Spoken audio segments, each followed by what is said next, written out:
Hi అండి, welcome to my channel. ఈరోజు శ్రవణ నక్షత్రం గురించి, ఆ నక్షత్రానికి ఉన్న విశిష్టత గురించి ఈ వీడియోలో తెలుసుకుందాం. శ్రవణ నక్షత్రంలోనే ఎందుకు శ్రీ వెంకటేశ్వర స్వామి కళ్యాణం జరుగుతుందో కూడా ఈ వీడియోలో చూద్దాం. ఇది కేవలం ఒక సంప్రదాయమా, లేదా దీని వెనుక ఏదైనా దైవ రహస్యం ఉందా? ఈ కళ్యాణం ఎందుకు ఇప్పటికీ తిరుమలలో ప్రతి శ్రవణ నక్షత్రానికి చేస్తారు అనేది ఇప్పుడు తెలుసుకుందాం. మొత్తం 27 నక్షత్రాలలో శ్రవణ నక్షత్రానికి ప్రత్యేక స్థానం ఉంది. శ్రవణం అంటే వినడం.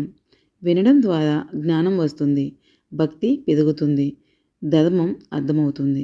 వేదాలలో కూడా ముందుగా వినాలి, తర్వాత ఆచరించాలి అని చెబుతూ ఉంటారు.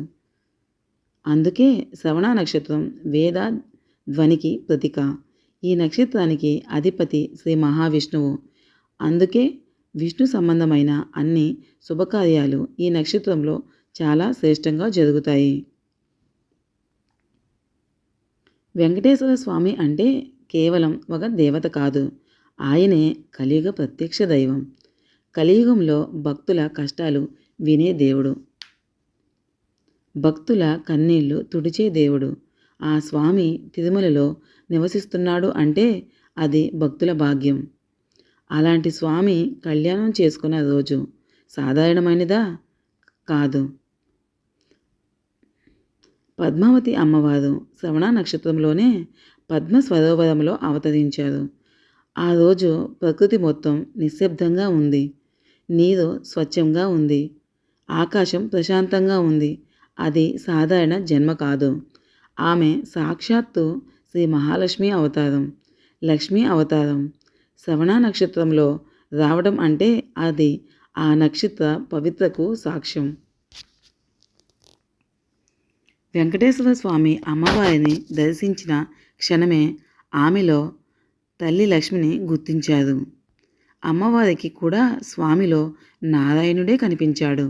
ఈ కలయికలోనే సంక్షేమం కోసం భక్తులకు దాంపత్య ధర్మం ఎంత పవిత్రమో చెప్పడానికి.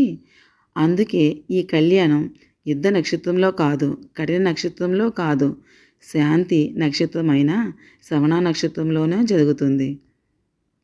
శ్రవణ నక్షత్రం అంటే కేవలం వినడం కాదు, వినయం, సహనం, కుటుంబ సమతుల్యత. ఈ నక్షత్రంలో వివాహం జరిగితే దాంపత్యం నిలకడగా ఉంటుంది అని అన్ని శాస్త్రాలు చెబుతున్నాయి. అందుకే స్వామి తన కళ్యాణాన్ని ఈ నక్షత్రంలోనే చేసుకున్నారు.